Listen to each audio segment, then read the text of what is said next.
Hey students, my name is David, and I want to thank you today for joining me for part 4 of this video series called Do Something. Throughout this series, we've been talking about injustices, which are the things in our world which are unfair, unequal, or just not right. Something needs to be done about the problem of injustice, and God has invited you and I to be a part of the solution.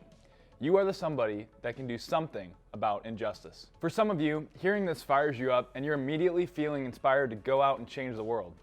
But for others of you, when you think about doing something about the injustices in the world, it all seems so big and impossible to tackle. You find yourself asking, what can I do? Or you get discouraged and wonder, will anything I do actually matter when it comes to the big issues I see?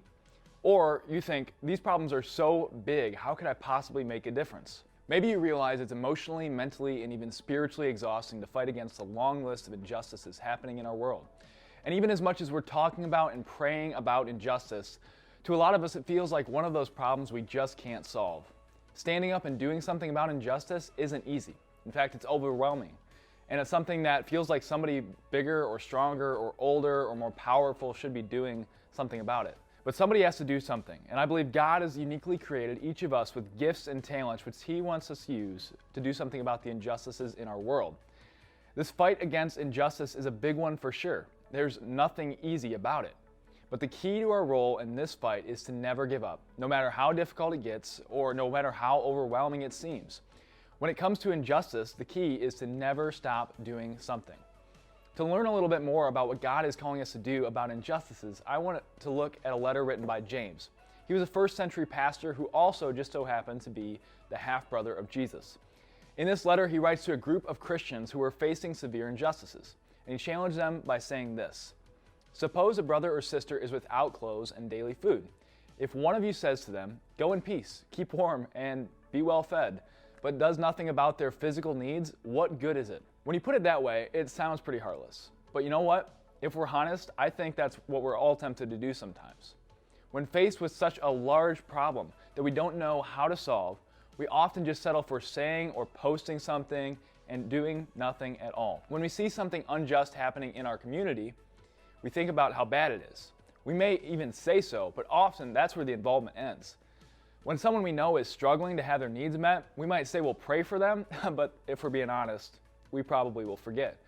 And then we don't do anything else to get involved. And when we see racial justice happening in our country, we might post about it on social media and post a little black square like I did, and so many of you probably did too. But then we move on. So many of us don't do the harder work of learning about it, speaking up about it, or standing up to it when we see it happening. See, this isn't just a teenager thing. This is a human thing. Many adults, including me, we feel the temptation too to hold back when it comes to injustice. And I certainly struggle at times to do something at all about the injustices that I see. Now don't get me wrong, thinking about it is good, praying about it is powerful, and posting about it is important. All of that is good, but if our doing something stops there, we have missed some of what it means to follow Jesus. You see, following somebody means you do the kind of things that they would do. And Jesus, he was always doing something about injustice. Maybe you've heard about how he spoke up for the poor, cared for the sick, hung out with people who were outcasts. He confronted leaders who were treating people unfairly. Did Jesus offer his words? Absolutely. But he also offered his actions. He lived in a way that showed the world what it looks like to value people. And as his followers, we can do the same. Well, let's look at what James went on to say here. In the same way, faith by itself, if it is not accompanied by action, is dead. James was saying that our faith and our actions are connected. If we say we have faith, but it doesn't motivate us to do something, then our faith is probably broken. And here's why that's a big deal. Living a life of faith is about becoming more like Jesus. And even if you missed every part of this series so far, here's the part I want you to remember. When it came to injustice, Jesus was always doing something. Always. And when we make that shift to allow our thoughts and our words to turn into action, we are becoming more like Jesus.